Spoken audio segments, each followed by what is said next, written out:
first phase is our survey that is currently going right now. And then the next phase, we're going to start the interview. The third phase is quantifying the alpha-gal content in various food products. This mice model is actually the last phase of this research, which is a 2-year project. Kansas State University is supporting efforts to cultivate awareness and resilience against AGS, alpha-gal syndrome, a potentially life-changing allergy to red meat and other mammal-derived products triggered by a bite from the Lone Star tick.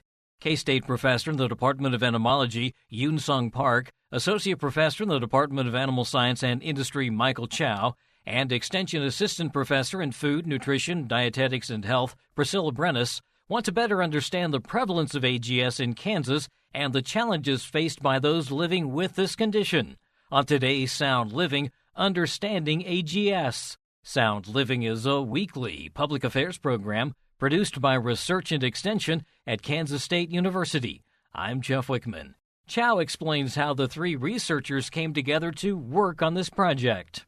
I teach a lot of different classes, especially meat science classes. And I start hearing a lot of students begin to talk about that. Hey, my grandpa has it. Hey, I know some friends that have it. And then it really started catching my attention because I'm a meat scientist. How I really got connected with Yoonseong is one day Yoonseong was presenting at the biochemistry seminar on campus, and I went over to listen to his presentation. And that's what I really learned a lot about the biochemical pathway and the mechanism of this alpha-gal syndrome. And then immediately after his presentation, I emailed him, and then we really got connected from there and start designing this project about how can we actually help people in Kansas with alpha-gal syndrome. But none of us actually know or have any ideas of understanding the general community in Kansas. So we talked about, okay, we probably need someone that can help us to survey and understand the prevalence of alpha-gal syndrome in Kansas. And that's how we found Priscilla. And we put together a grant proposal to the Kansas Global Food System Initiative, and we're lucky enough to get funded. And Priscilla, you, I guess, probably got the ball rolling then by doing the surveys? Yeah, we started doing surveys with extension agents. And one of the things I wanted to, when I discussed with Dr. Chao and Dr. Park, was that some people in the southeast area in Kansas have reached out to me asking about alpha-gal syndrome. So when they came to me, I was like, oh, yeah, this is starting to be a problem in Southeast. So we sent an email to all agents in K-State Research and Extension, and we got about 144 responses from agents. And the majority, recognize that there is not information about AGS and that they would like to have more information, know more about the topic and how to educate people in their community. And to kind of just follow up on what I was talking about the project, this project really is divided into 4 different phases. And the first phase is sending out surveys to extension agents, to the community members to understand the prevalence. And then the second phase is that we're going to interview the rural community members with the alpha-gal syndrome to understand the challenges that they're facing with this particular issue.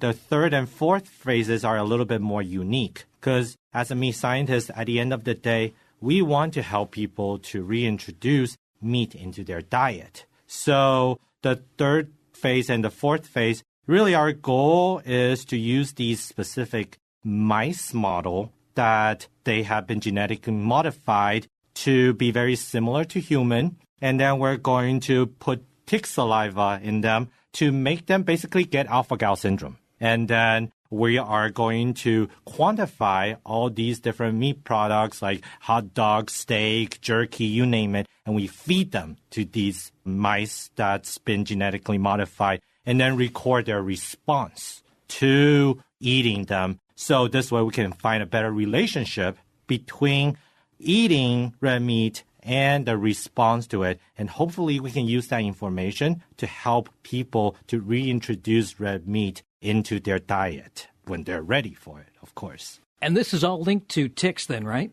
Yeah. So tick bites, specifically Lone Star tick, having small white dot on the back is the causal factor. So every year, just this tick in Kansas start to be active around early April, so which is just a start of spring. So from that time, just a tick bite, especially those Lone Star tick bite, is the causal factor of that. Not every tick bite is causing the problem, but about 10% or less number of percentage of people bitten by tick can potentially having those AGS developing. Do we know, is this an immediate reaction or is this something that happens over time from the tick bite? Yeah, most of the cases so far, the record tells about 1 month of delay is the most common cases, but some cases in a week, they started to show this symptom as well. So far, the AGS has not been really well known, and the study is not yet complete. So in earlier days, in early 2000, probably this AGS start to be more commonly known, and even health officials did not know about this AGS at the time. And up to now, believe it or not, most of AGS patients has been diagnosed after 7 years of having those symptoms occurring. So some people are highly sensitive, even vaporized cooked meat can be causing the problem. Any minute amount of material orally obtained can cause problem. Some people are not very sensitive, and they can have some levels of meat, and they do not feel comfortable in stomach. So that is also some very tolerable cases of AGS as well. One thing that we have noticed so far is that not all meat products or all food products, they have the same amount of this carbohydrate alpha-gal that's in there. So part of our goal for this phase 3 is that we can quantify the amount of this alpha-gal in the different meat product. So knowing that some people that may, over time, they may get less and less sensitive to this alpha-gal, and then we can probably help to reintroduce a product into their diet that has much lower alpha-gal level to help their system to get comfortable with the alpha-gal system to help them reintroduce it into their diet. Is it safe to say that this is essentially an allergy then? Yes, it is a sort of allergy. The immune system response is exactly same as the allergic response. So like other allergy having various different levels of sensitivity, people have all different sensitivity levels to this red meat. Adding those symptoms or adding to the symptoms of AGS, we were talking about some cases of highly sensitive. So in that case, the problem of highly sensitive people have problems in many other medical problems because, first of all, some of medical products is kind of unknowingly having alpha-gal coating or medical pill contains those alpha-gal containing. So that's one problem. And also some cases heart valve transplantation and also heart transplantation has been the major problem just for this alpha-gal issue there. So, Priscilla, I'm assuming that one of the things you're looking at, too, is from the nutritional side. If they're having to, for however long, go without red meat, what are things that they can have that will give them the same nutrition? Yes, absolutely. And like Dr. Park said, like it's a type of allergy, so we will treat it as a normal allergy. So like if somebody has an allergy to peanuts, they will not eat peanuts. And people that have alpha-gal have to restrict so many food items. It's important to consider how sensitive they are and how restrictive they have to be with their diets because we still need to get all of our essential nutrients for our bodies to function optimally. So somebody that has alpha-gal, if they cannot have dairy products, then they might have a concern with calcium. So what other food sources are there that provide calcium in their diet? And maybe increase a little bit more of those. So nutritionally speaking, the best thing somebody with AGS can do is to keep a food journal. To journal what they're eating, what are their symptoms, and then talk to a healthcare professional about it. Is that one of the things you're looking for as you continue to gather more information is what type of symptoms people are having to find out if there is an early sign that this could be happening? Absolutely. But of course, with people, it's harder to get information from them because we're not going to be monitoring a person and like, hey, what did you eat today? And there are a lot of variations in that. But with the mice model I was talking about, we have full control because we know exactly what we feed them. And we can draw blood from them without their consent and knowing how do they actually react to things. So it would be a easier model for us to better understand that relationship versus actually following people that has AGS. When do you expect that process to start? I would say either at the end of this year or early next year. A few more things you need to do in between? Yes, like I mentioned, first phase is our survey that is currently going right now. And then the next phase, we're going to start the interview. The third phase is quantifying the alpha-gal content in various food products. So this mice model is actually the last phase of this research, which is a 2-year project. Nice that you got the funding to move forward with it, too. Yes, that's probably the most important part.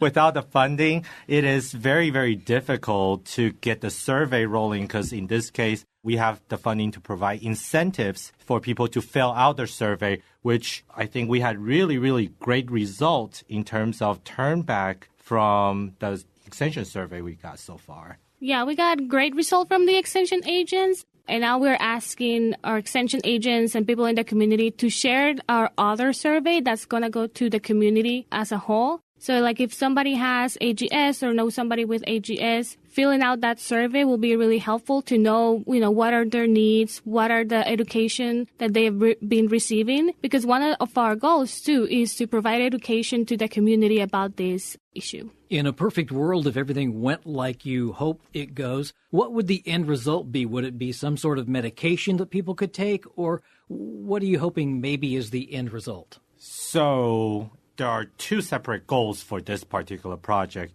The first goal really is to understand which part of the states needs the most resources. So we would share our findings with Kansas Department of Health and Environment. And so hopefully they can better allocate resources, like letting them know there are allergists at these areas that they can go to, or provide more resources on how do you better manage your nutritional needs for people who have AGS. And then for our second goal, by understanding that relationship, our goal is to help the health professionals to have a good estimate on when is a good time they can actually help reintroduce that red meat back into their diet. Because at the end of the day, I know Priscilla talked a lot about different alternatives to red meat, but nutritionally, there's very, very few items that you can truly replace red meat. And it's also a social thing that when you go to a gathering, you have red meat products out there and you just can't have any of them. It's really a bummer for the person who is trying to enjoy themselves, right? So that's really our end goal for this smaller project that we're currently working on right now. Dr. Park is heading a second project that he has put together. Yeah, second project is more like medical aspect as well. The first thing is whether we can make removal of alpha-gal. Can we make?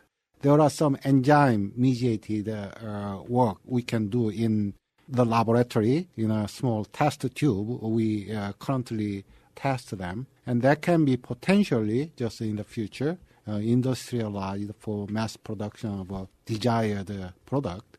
And also, right now, our research activity goes beyond of Kansas level, so national level. We work with North Carolina and Kentucky and New York collaborators to understand better how this can be prevented and treated.